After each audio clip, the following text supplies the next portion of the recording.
नमस्कार, आप देख रहे हैं डीडी टुडे न्यूज और मैं हूं आपके साथ रश्मि पांडे। उमरिया जिले की नगर पालिका पाली में आज 27 सितंबर को सुबह 7 बजे मतदान प्रारंभ कर दिया गया था, जिसमें नगर पालिका के पूरे 15 वार्डों में चुनाव लड़ रहे कुल 71 अभ्यर्थियों के लिए मतदान किया जा रहा है, जिसमें भाजपा, कांग्रेस, आप, बहुजन समाज पार्टी, राष्ट्रवादी कांग्रेस, जनता दल सहित निर्दलीय प्रत्याशी शामिल हैं। पूरे नगर के वोटर भारी उत्साह में दिखाई दे रहे हैं और सुबह से ही मतदान में बढ़ चढ़कर हिस्सा लिए। नगर पालिका में बीते 15 दिनों से पूरे पाली नगर में नगर पालिका के चुनाव को लेकर भारी उत्साह लोगों में देखा गया।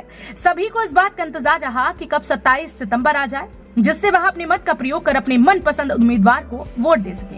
आखिरकार आज 27 सितंबर को वह मौका आ ही गया, जिसमें लोगों को बेसब्री से जिसका इंतजार रहा। सुबह से ही मतदाताओं के द्वारा मतदान में बढ़ चढ़कर हिस्सा लिया गया। मतदान का समय सुबह 7 बजे रहा, लेकिन कई पोलिंग बूथों पर सुबह 6:30 बजे से ही मतदाताओं की लाइन लग गई। नगर पालिका के 15 वार्डों के लिए 24 पोलिंग बूथ बनाए गए हैं, जिनमें कुल 71 उम्मीदवार चुनाव में अपनी किस्मत आजमा रही हैं। सुबह 9 बजे तक मतदान शुरू होकर मतदान समाप्ति के बाद शाम 5 बजे तक कुल 77.95% मतदान किया जा चुका है, जिसमें अभी पुरुषों की संख्या 6360 रही और महिलाओं की संख्या 6021 रही है। लेकिन इसके बाद महिलाएं भी उत्साहित हुई और कई पोलिंग पर उनकी संख्या भी अब बढ़ती नजर आ रही है। हालांकि अब चुनाव मतदान संपन्न होने के बाद बाजार गर्म हो गया है। राजनीतिक पंडितों का माने तो अभी किसी भी पार्टी की बहुमत से नगर सरकार बनते नहीं दिख रही। सूत्रों की माने तो 7 सीटों पर बीजेपी, 6 पर कांग्रेस, जब अन्य 2 की सीट आ सकती है।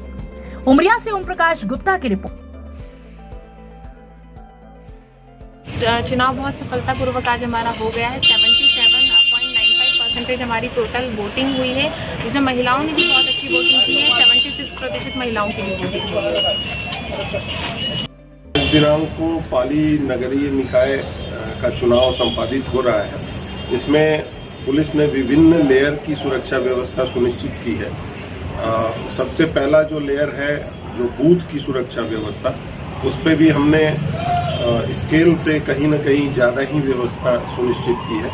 इसके अलावे हमने पूरे शहर को सेक्टरों में विभाजित किया है और हर सेक्टर में सेक्टर पुलिस मोबाइल और अधिकारी लगातार भ्रमण कर रहे हैं। इसके अलावे जो हमारे सभी पुलिस अधिकारी हैं वो लगातार भ्रमण कर रहे हैं, उनको एडिशनल फोर्स मुहैया कराया गया है। और साथ ही हमारी कुछ QRT जो होती हैं, क्विक रिएक्शन टीम, वो भी हमने तैनात कर रखी है कि अगर कोई इस तरह की घटना होती है जिस पर तुरंत रिएक्ट करना हो तो हमारी वो टीम तैयार है।